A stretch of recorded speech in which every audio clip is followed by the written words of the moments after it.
बताओ मौसी मंगल रानी हमरा के ना ले गइला ना। ए 4 बजे 5 बजे तो हो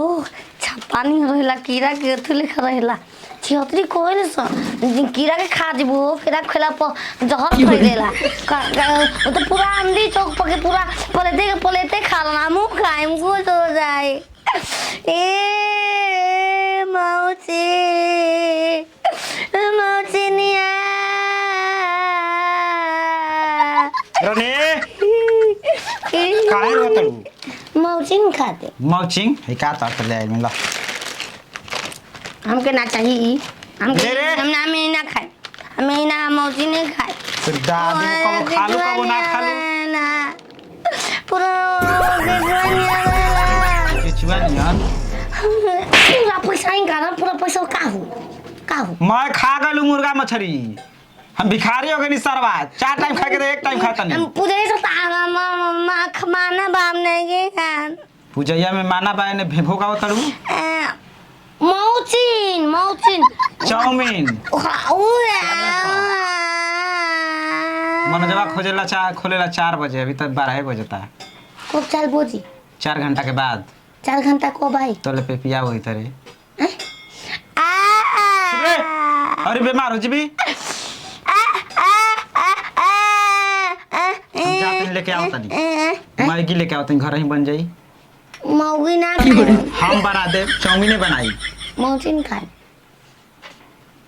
तुहार अंग्रेजी जीन्स आर सुनी हो पगला के मर जाई हो जा बना कर आओ बताओ हो मौचिन खाए तो कितना मजा आई हैं अपना में बमला कमाता पूरा पैसा अलमारी रखल बा हो भरे माई के ना बताई हमरा बतावेला ना कि नहीं रखल बा बताओ पैसा महीने के महीने निकला है तो देवे के बार में झगड़ा करते है टेमुआ के माई आय छीना के महीना आवे तो डेट लगे तब तक हम बताओ थई ए बउआ दादी रवि चौहान के घर केने बाटे लवी तोहान ह मतलब किस्त पर पैसा निकलले बा ना अच्छा आ 2-3 हफ्ता से जाते रे कौन भर किस्त अच्छा। सोचे नहीं कि तनी उनके घरे भेंट कर ली जान तेरा घर तो ई देखिए हमने गाँव में पहला बार ऐसा बात नहीं थे उनका घर रोज हफ्ता है हम हुआ पहुँचे थन अच्छा अब कौन तो वहाँ ने कह दे कुछ समझे नहीं क्या वो तो उनका बाप के नाम नाम बताई उनकर मेहरानू के नाम से निकाल गेल बा पैसा उनका बाप से क्या नाम बा उनकर बाप के नाम तो श्रीनिवास बा था थ्री नेवा था बात समझ नहीं वो तो पक्का थू हा का पैसा खाना पैसा खो पैसा खाना तो किस्त के पैसा हमार बाप के पैसा ना के पैसा निकाल के भाग जी पकड़ई हो ना सरकारी पैसा हई तो आप लेगा बहुत था बोला बहुत था बोला तो साहब बहुत है छोड़ दे हैं तनी बता दो खाली घर बता दो खबर लेल तनी बेरा हम दाव निप पे देखता तरू अच्छा हाउ अगिला हाँ हाँ हाँ वो जो इनार बा इनार भी पुती है कि लॉबी तौन धर है अब बता दी सब वो घरवा में एगो पागल ठनका कुकुर रहेला कुकुर तो कुकुर हमरा कहां खाती काटी कोन हम भोबो करतन के कुकुर काटी पहुंचे दऊ इतना दो गला बांध से पैसा निकाल के जात नहीं खसा किस्त भरे ओ तो किस्त के पैसा निकाल के दुआरी पर लोहा के गेट लग गइल बा पहुंचल लेके किस्त भरे खाती केहू बा लागत तो बमला भिखारी राड़ी तू क्या हो रे ए बाहर निकल देख के डरा तरू हेने आवा काम बा पर्वतिया के कर नाम है जा घर में मर्द के नाम रवि चौहान ओकर मेहरानू के नाम पर्वतिया ओकर बाप के नाम श्रीनिवास पैसा निकाल बा 60,000 रुपया किस्त चश्मा कहाँ से गिरले वो कभी ले गई बना जब्बा चश्मा पर नजर पे हे पान नजर डाला के पैसा लेके लेवे खातिर आज बनी पर्ची लेके नहीं के काम था हम मरबू अब मारो इजी बानी एगो औरत की इज्जत कर से नहीं खुश जान त पैसा निकाल ले तारू आ भरे के बन के भरी कोया हम पैसा ही कराऊं जी इसी घर से पैसा निकाला गया है 6 महीना पहले पैसा बा तुम्हारे हस्बैंड का नाम क्या है ऑप्शन माने मर्द मदद माने भतार माने जेकर नाम के सिंदूर लगावे बमला बमला ई के कर नाम है तू केहू के नाम धरा पैसा द हमरा के बमला घर ने काम कान से मौचिन किने गोल बा हम खातिर मौची हां मौसी को केचुआ लावा चाउमीन ए छिनार त पैसा निकाल के दिने दोपहर चाउमीन बर्गर खा जाता घर में बैठ के। ए रारो तार बाबू के पैसा से खाती का देखा तो कुछ कलम क्या देखी अरे अरे अरे सरकारी पैसा है। जब तक पेन ना तब तक हिसाब कैसे हुई? आखिया गई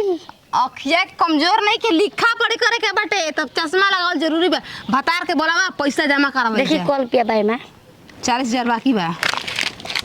अरे अरे अरे ए ए ए ए अरे ए निकाल पैसा आई ओ माय पैसा ला ए आवा कहाँ पैसा कुचाले तो भोस रे इसने पैसा वाला रे अरे माय मोबाइल करके तो रानी चबा गले लेके बाटी के कल कुकुर पिल्ली तो नहीं लेकिन बड़का हरामी में औरत भी है घर में। तू ही हमारी हो तू ही हमारी रे भोसरी वाली छतरी रे चमसा लगे हिरून बहुत रे अनहरिया रे अनहरिया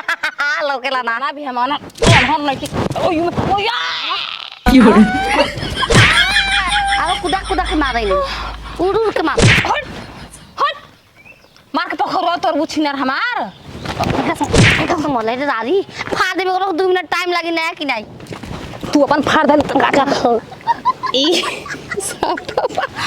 पागल के भाई पकड़ के फीलिंग आता बता के बोला रानी बा बोला किने